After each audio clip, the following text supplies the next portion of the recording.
Us as wrestling fans, we seem to always suffer from recency bias. Whatever we just saw always happens to be the best and the coolest. But I think with great confidence, I can say that last night's Elimination Chamber was the greatest B-level PLE in WWE history. Hey, what's going on, guys? It's Kevin Zwicker from Fast Count coming at you. And before I get into this video, please remember to hit the like button and subscribe. Guys, always remember it costs you nothing to hit the like button and subscribe, and it helps the channel out in more ways than you even know. But last night was one of those magical nights in professional wrestling that we will be talking about for the rest of our lives when it comes to our wrestling fandom.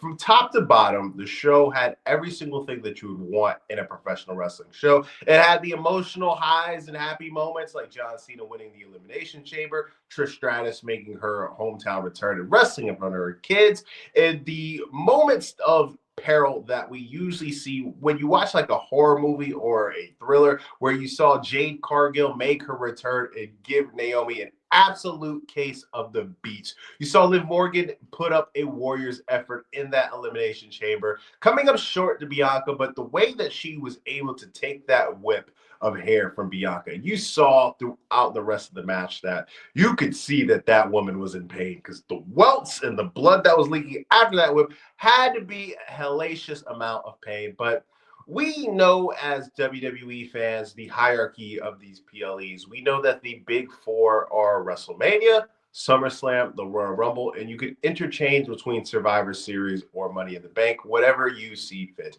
But we know what the big shows are, and we know what the other shows are when it comes to the hierarchy. Traditionally, especially under Vince McMahon, you knew that certain events weren't going to bring as much heat or weren't going to be as huge when it comes to the storyline developments as others.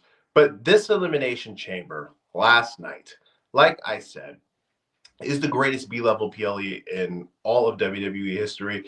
When you talk about the heel turn of John Cena and what it means to professional wrestling, I've never seen, and this is speaking as somebody who has been a wrestling fan for 20 plus years, I've never seen or had as many people who aren't so tapped into wrestling hit my phone up and ask me, show me clips, show me different memes as a moment, happening in wrestling as we saw last night. And it was devastating, just for thinking about the inner child, right? If you're somebody who's specifically under 30, that moment had to be one of those things where that little kid that's stuck inside of you just died. And that is crazy that that we saw the big heel turn that we saw. But I've always stated, when somebody has asked me what my opinion was of the greatest B-level pay-per-view of all time, I always considered it to be Backlash 04 or maybe No Way Out 2005. But when I talk about that, it's mainly focused on singular matches. Eddie Guerrero versus Brock Lesnar for the WWE Championship, or the triple threat rematch, for the heavyweight title from WrestleMania 20 between Benoit, Michaels, and Triple H. It's always focused on the singular match and not so much the show as a whole. And from top to bottom, like I said, every single match that was on this card was great. Every single thing meant something.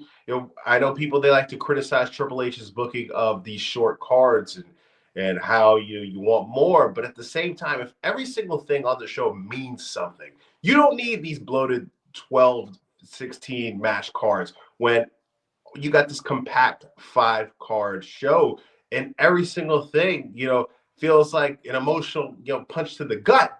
And that's what we were able to accomplish, last night with the Elimination Chamber. Give a round of applause for Triple H, Paul Levesque. He accomplished something that I knew that he was capable of doing, but didn't think we were going to get last night. And he was able to capture the greatest B-level WWE PLE of all time. Sound off in the comment section. What do you think? Am I far off by that statement? Do you think I'm crazy? Do you have another example that you would like to challenge me with where you state that this is the greatest B-level PLE of all time? Let me know in the comment section. And like I said earlier, guys, liking and subscribing doesn't cost you a thing, but it helps the chat out in more ways than you even know. I am Kevin Zwicker.